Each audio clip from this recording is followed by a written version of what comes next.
आज हम लोग बात करेंगे फॉर्म ऑफ गवर्नमेंट या सरकार के प्रकार की। और सरकार के जब प्रकारों की बात होती है तो सरकारें दो आधारों पर इनका विभाजन या वर्गीकरण भी कह सकते हैं, क्लासिफिकेशन होता है। एक relation between executive and legislative, कार्यपालिका और विधायिका के मध्य संबंध। दूसरा डिवीजन ऑफ पावर्स, शक्तियों का विभाजन। इन दो आधारों पर वर्गीकरण होता है या उनका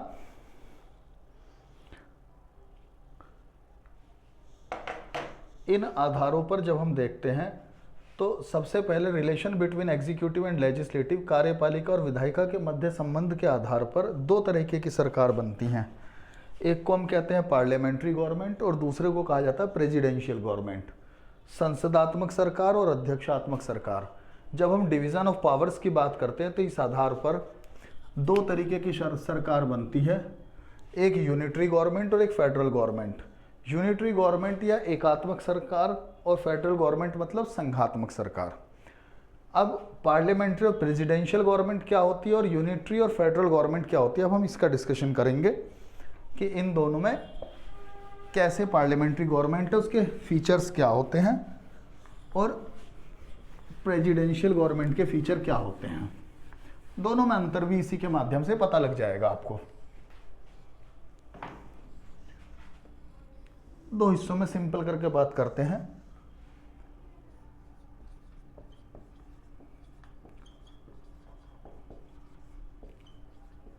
पार्लियामेंट्री गवर्नमेंट, प्रेसिडेंशियल गवर्नमेंट।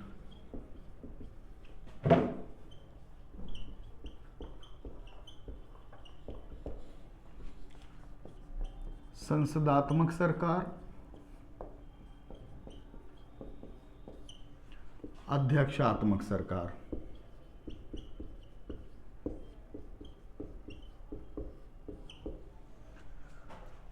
जब हम पार्लियामेंट्री गवर्नमेंट की बात करते हैं तो इसको अन्य नामों से भी जाना जाता है, कैबिनेट गवर्नमेंट,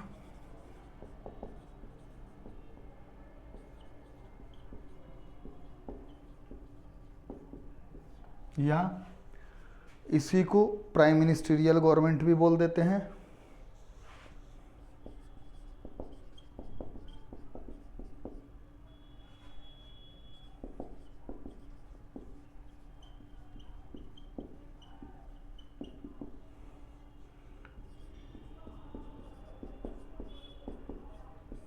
कैबिनेट सरकार या मंत्रिमंडलीय सरकार,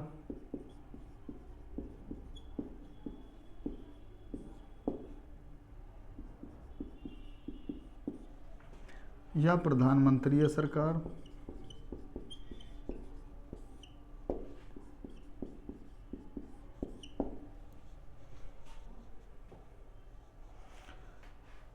इन नामों से भी इसे जाना जाता है। जब हम इसकी बात करते हैं प्राइम मिनिस्ट्रियल गवर्नमेंट या कैबिनेट गवर्नमेंट, तो इसका कारण यह है कि पार्लियामेंट्री गवर्नमेंट सबसे पहले तो यह है कि किन किन देशों में है। तो ब्रिटेन में है, इंडिया में है, ऑस्ट्रेलिया में है। एग्जाम्पल के लिए प्रेसिडेंशियल यूएसए में है, ब्राज़ील में है।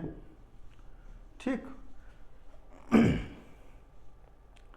प्रधानमंत्री सरकार में जो हमने अभी बात थोड़ी देर पहले कही थी कि आखिर इन दोनों के क्लासिफिकेशन का आधार लेजिस्लेटिव और एग्जीक्यूटिव के बीच संबंध के आधार पर है। तो अगर यदि संबंध की बात करें तो अब इसकी बात करते हैं स्टार्टिंग से।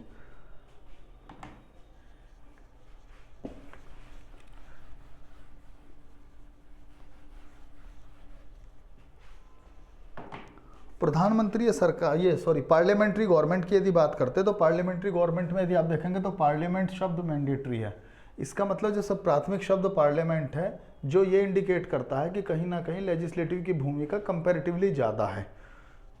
तो लेजिस्लेटिव से गवर्नमेंट का फॉर्मेशन हो रहा है, तो इसका मतलब क्या हो गया, ये ऐसी सरकार है जिसमें लेजिस्लेटिव और एग्जीक्यूटिव यानी कि कार्यपालिका और विधायिका दोनों आपस में संबंधित हैं। कार्यपालिका और विधायिका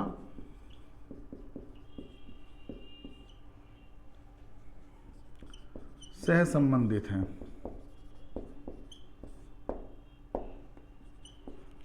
यानी कि executive and legislative both are correlated.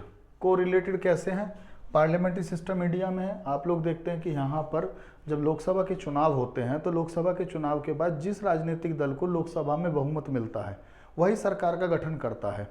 तो लोकसभा बहुमत का मतलब विधायिका में, तो विधायिका से बहुमत प्राप्त राजनीतिक दल ही सरकार बनाता है, एग्जीक्यूटिव बनाता है। तो ये दोनों एक दूसरे संबंधित हो गए। अगर इस रूप में देखो तो कार्यपालिका एक तरह से विधायिका का भाग भी है।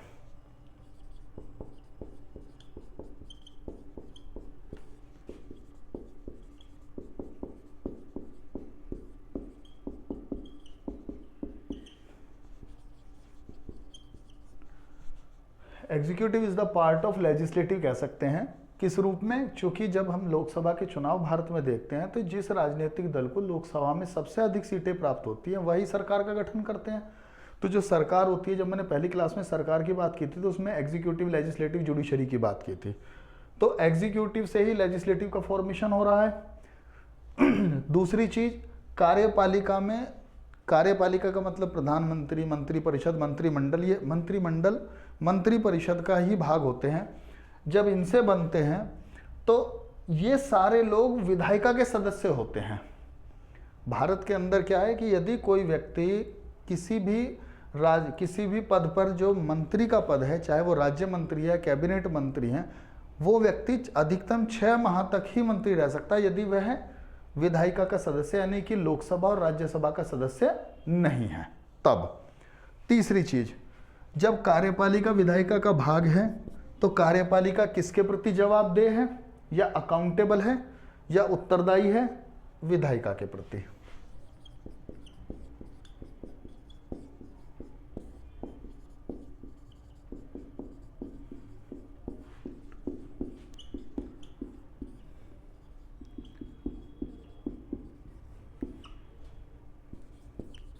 Executive is accountable to legislative, यानी कार्यपालिका विधायिका के प्रति उत्तरदायी है।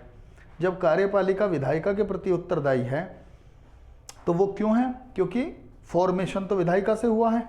जब विधायिका से फॉर्मेशन हुआ है तो ऐसी स्थिति में क्या हुआ कि यहाँ जो मंत्रिपरिषद है वह तभी तक सरकार में रह सकते हैं जब तक उन्हें विधायिका में, लोकसभा में बहुमत प्राप्त है। यदि बहुमत लोकसभा का नहीं रहेगा सरकार के पास तो सरकार हटा दी जाती है या गिर जाती है। ठीक है। तीसरी चीज, पार्लियामेंट्री गवर्नमेंट में डुअल एग्जीक्यूटिव होती है, दोहरी कार्यपालिका।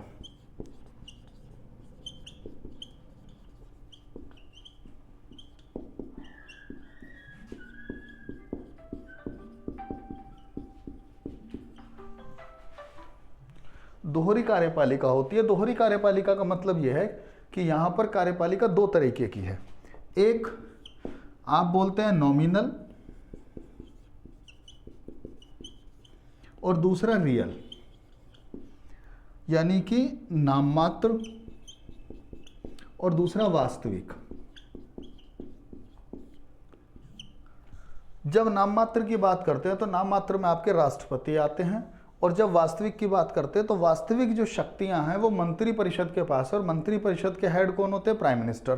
तो जब प्रधानमंत्री मंत्रिपरिषद के हेड है तो एक तरह से कह सकते हैं कि रियल पावर्स किसके पास हैं? प्राइम मिनिस्टर के पास, प्रधानमंत्री के पास। ये कुछ इसमें फीचर्स हैं। अब अगर हम इसका दूसरा रूप लें प्रेसिडेंशियल में, प्रेसिडेंशियल गवर्नमेंट की जब हम बात करते हैं तो प्रेसिडेंशियल गवर्नमेंट में कार्यपालिका और विधायिका संबंधित नहीं होती, दोनों के दोनों। सबसे पहली चीज कि प्रेसिडेंशियल गवर्नमेंट का आधार है सेपरेशन ऑफ पावर।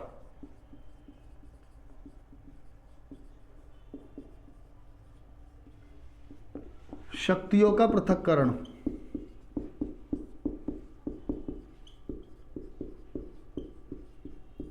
शक्तियों के पृथक्करण का मतलब यह होता है कि एग्जीक्यूटिव, लेजिस्लेटिव और जुडिशरी,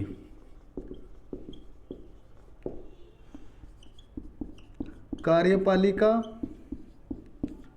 विधायिका और न्यायपालिका, तीनों में कोई आपस में रिलेशन नहीं है, तीनों एक दूसरे से अलग हैं, अपने अपने कार्य करने के लिए स्वतंत्र हैं।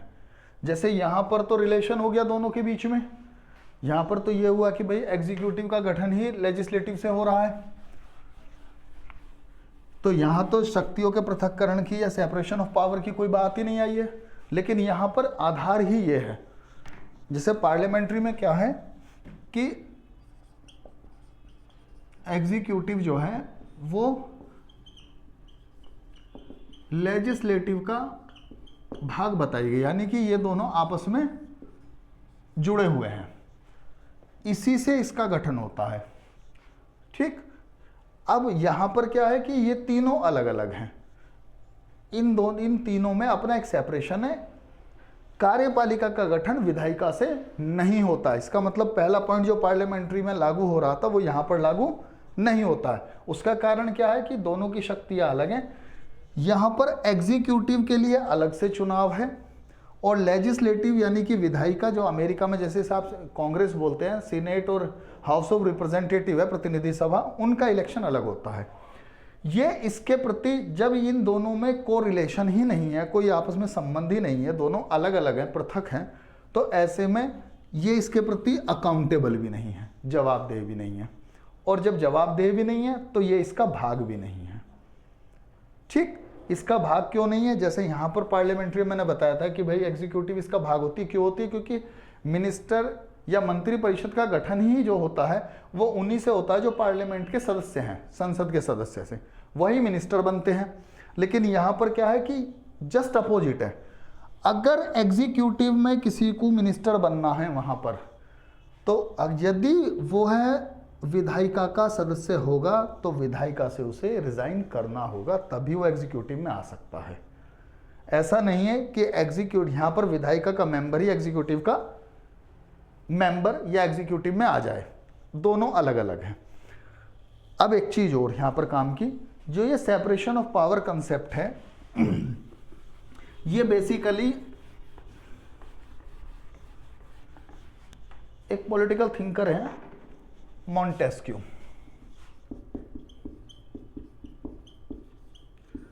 इन्होंने अपनी पुस्तक द स्पिरिट ऑफ लॉज में इसको दिया था।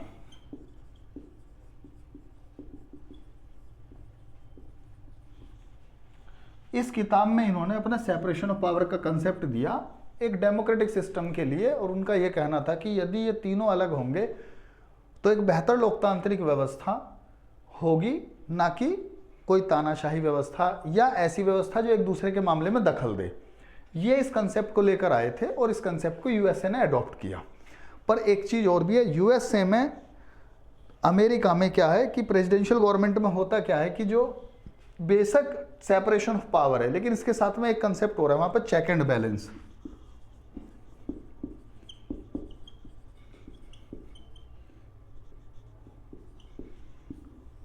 इस कंसेप्ट को भी अपनाया। इसका मतलब यह है कि ऐसा ना हो कि तीनों अलग अलग अगर काम कर रहे हैं तो ऐसे में तो होगा क्या कि भाई कानून बनाने का अधिकार तो विधायिका को है, इम्प्लीमेंट करने का अधिकार एग्जीक्यूटिव के पास है, और जुडिशरी जो है वो न्याय करती है या संविधान का संरक्षण वगैरह। पर वहां पर क्या है कि चेक एंड बैलेंस इसलिए रखा गया कि कानून तो पार्लियामेंट ही, वहां की कांग्रेस ही बनाएगी या विधायिका ही बनाएगी, लेकिन अंतिम मंजूरी किसकी है? प्रेसिडेंट की। ठीक, वहां पर किसके पास आएगा कानून बनने के बाद में? प्रेसिडेंट के पास, राष्ट्रपति के पास। तो कहीं ना कहीं ऐसे ही जिनकी नियुक्तियां की जाती हैं वहां पर अमेरिका में, उन नियुक्तियों का अप्रूवल जो अमेरिका का सीनेट है, कांग्रेस का अपर हाउस, उस सीनेट से अप्रूवल होता है। तो एक तरह से चेक एंड बैलेंस भी वहां पर रखा गया है। ये चेक एंड बैलेंस वाली व्यवस्था रखने की वजह से क्या हुआ कि एक कंक्रीट और एक बेस्ट फॉर्म की कोशिश की गई अमेरिका में सिस्टम लाने की। अब तीसरी चीज आती है कि यहां पर मैंने बताया डुअल कार्यपालिका है या डुअल एग्जीक्यूटिव है। यहां पर डुअल नहीं होती, यहां सिंगल एग्जीक्यूटिव होती है।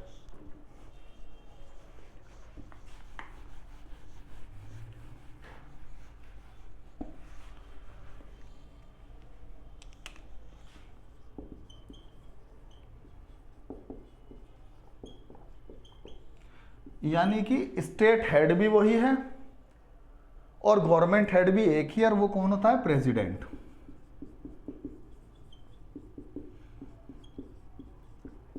एकल कार्यपालिका।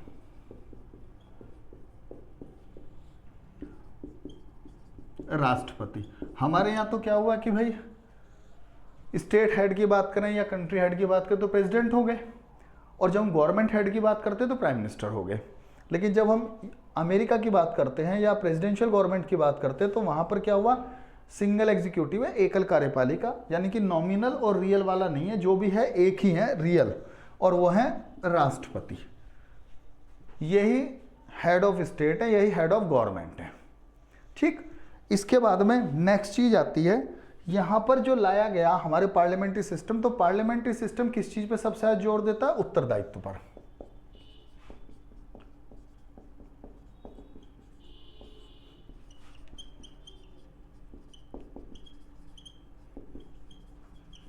अकाउंटेबिलिटी पर। अमेरिका में किस चीज पर जोर दिया गया? अकाउंटेबिलिटी से ज्यादा जोर दिया गया स्टेबिलिटी पर, स्थायित्व पर।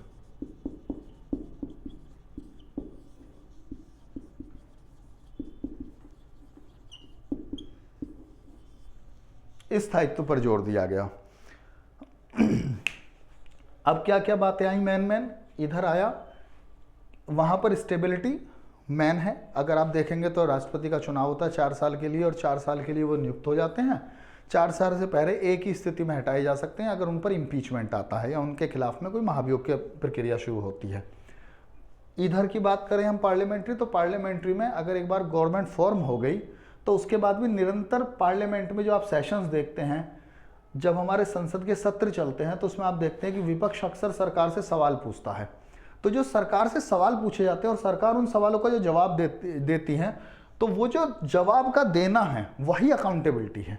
एक चीज। दूसरी चीज, यहाँ पर प्रेसिडेंट का डायरेक्ट इलेक्शन होता है। 4 साल के बाद में वो जनता के बीच जाकर अपना चुनाव प्रचार करते हैं। अगर मान लीजिए वहाँ 2 टर्म है, वहाँ अमेरिका में कहा गया कि एक राष्ट्रपति 2 ही बार बन सकते हैं, अधिकतम टाइम पीरियड है 10 ईयर का। लेकिन वहाँ पर अमेरिका में राष्ट्रपति का टर्म होता है 4 साल का, पर अधिकतम 10 वर्ष तक रह सकता है। तो जाहिर सी बात है बचे हुए 2 साल के लिए तो वो नहीं रहेंगे। तो एक टर्म के बाद सेकंड टर्म तक मोस्टली रहते हैं, तो दूसरे टर्म के बाद में वो स्वतः ही हट जाते हैं, दूसरे लोग कोई आते हैं।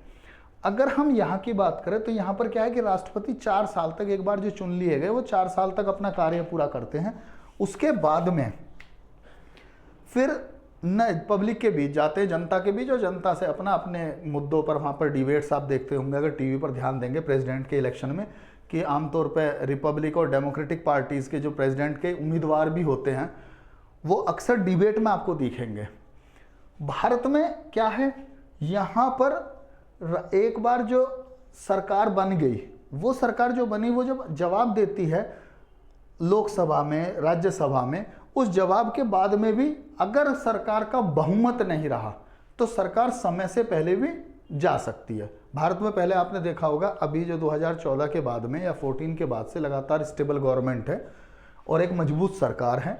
इससे पहले यदि आप देखेंगे तो पूरा 90s का दशक, और ये समझिए 2014 से पहले तक, और 90s का पूरा दशक, ये दोनों जो टाइम है, ये टाइम गठबंधन या कोalition गवर्नमेंट के थे। मतलब एक दल का बहुमत नहीं आया था, कई दलों ने मिलकर एक गठबंधन बनाया और उस गठबंधन की सरकार चल रही थी, चाहे वो पहले यूपीए की सरकार हो या उससे पहले एनडीए की सरकार हो या उससे पहले अन्य कोई सरकारें हों। ठीक, अब यहाँ पर एक और चीज़ है, यहाँ क्या होता है कि 5 साल के बाद में सरकार के गठन के लिए उन्हीं सभी लोगों को जनता के बीच जाना होता है और अपनी उपलब्धियां गिनाकर वो जनता से वोट मांगते हैं। जब जनता को अगर उनकी उपलब्धियां, उनकी कार्यशैली, कार्यप्रणाली अच्छी लगती है तो वो उन्हें वोट देती है और दोबारा से उन्हें निर्वाचित कर सकती है। उदाहरण के लिए 2014 में जब नई सरकार आई एनडीए की, तो इस सरकार में जब अपने जो क्या कहते हैं कि घोषणा पत्र में जो बातें लागू की, वो लागू की, बहुत सारी बातें उन्होंने लागू की। उसके बाद में 2019 के चुनाव में फिर दोबारा से वो पब्लिक के बीच गए। जब पब्लिक के बीच जाकर उन्होंने अपने जो भी कार्य किए उनके विषय में बताया, तो उसका नतीजा ये हुआ कि जनता ने उनको 2019 में दोबारा से मैंडेट दिया और फिर बहुमत की सरकार आई। तो यहाँ पर अकाउंटेबिलिटी तो है, पब्लिक के प्रति भी है लगातार, क्योंकि जब आप सांसद या विधायक जो होते हैं वो अपने क्षेत्रों में जाते हैं तो जनता सवाल पूछ लेती है कि भाई आपने ये काम नहीं किया, वो काम नहीं किया, या कोई भी काम होता तो उसके लिए जनता सांसद और विधायकों के पास चली जाती है। स्टेट में होते हैं विधायक और सेंटर में सांसद हो गए, एमपी, मेंबर ऑफ पार्लियामेंट। जब वो उनके पास जाते हैं तो जो जवाब वो पब्लिक को देते हैं या पब्लिक उनसे सवाल पूछती है, मीडिया पूछता है तमाम, तो ये अकाउंटेबिलिटी का आधार है। यहाँ पर क्या देखा गया कि भाई अगर मान लीजिए सरकारें गिरने लगें इस तरीके से तो स्टेबिलिटी नहीं आएगी। आपको एक उदाहरण बताता हूँ कि जैसे फ्रांस है, फ्रांस में ना पार्लियामेंट्री गवर्नमेंट है ना प्रेसिडेंशियल गवर्नमेंट है। फ्रांस में इन दोनों का मिक्सचर है जिसे बोलते हैं क्वासी प्रेसिडेंशियल या semi presidential government. It means कि वहाँ पर एक स्थिति ये आ गई थी कि 6-6 महीने में सरकारें गिर रही थी। तब फ्रांस में एक स्टेबल सरकार और एक मजबूत सरकार और एक ऐसी सरकार जो स्टेबल भी हो और अकाउंटेबल भी हो, उसके लिए उन्होंने इन दोनों के दोनों व्यवस्थाओं को मिक्स करके एक नया संविधान बनाया और उस संविधान के आधार पर उन्होंने पार्लियामेंट्री प्रेसिडेंशियल गवर्नमेंट के फॉर्म को मिलाया और मिलाकर एक क्वासी प्रेसिडेंशियल फॉर्म बनाई, जिसके आधार पर वहां पर प्राइम मिनिस्टर का पद भी है, राष्ट्रपति का पद भी है, कुछ शक्तियां राष्ट्रपति के पास है, कुछ प्रधानमंत्री के पास होती हैं। अब प्रेसिडेंशियल, अब कुछ लोग ये कह सकते हैं कि जी इसमें सबसे अच्छी सरकार कौन सी, तो देखिए हर सरकार का जो फॉर्मेशन है वो देश काल परिस्थिति के अनुसार अच्छी और बुरी हो सकती है, अपने अपने मानना है लोगों का। लेकिन रियल में ये है कि अमेरिका में ये गवर्नमेंट रन कर रही है तो ऑब्वियसली बात है कि अमेरिका के लिए सबसे अच्छी सरकार ये। भारत में ये गवर्नमेंट रन कर रही है। कुछ समय बीच में जब गठबंधन की सरकारें आई तो विचार बदलने भी लगे थे, लेकिन रियलिटी ये है कि हमारे यहाँ ये एक सक्सेसफुल गवर्नमेंट है।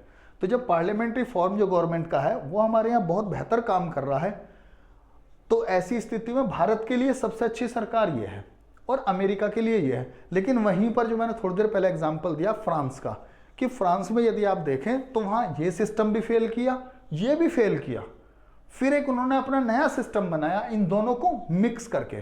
तो जब दोनों को मिक्स किया, कुछ फीचर्स पार्लियामेंट्री के लिए, कुछ प्रेसिडेंशियल के लिए, और तब जाकर उन्होंने जो नई सरकार बनाई, फॉर्मेशन किया, वो आज तक चल रहा है। तो इस तरीके से ये पार्लियामेंट्री गवर्नमेंट और प्रेसिडेंशियल गवर्नमेंट का एक संक्षेप में मैंने विवरण बताया। कोई सवाल, कोई आपके मन में क्वेरी हो तो आप लोग कमेंट में या कमेंट के माध्यम से पूछ सकते हैं मुझसे। और इस प्रेप शॉर्ट चैनल को सब्सक्राइब कीजिए, लाइक कीजिए, और आपको अच्छा लगे तो आप आगे बताएंगे और भी चीज़ें, साथ जुड़े रहिए। Thank you so much.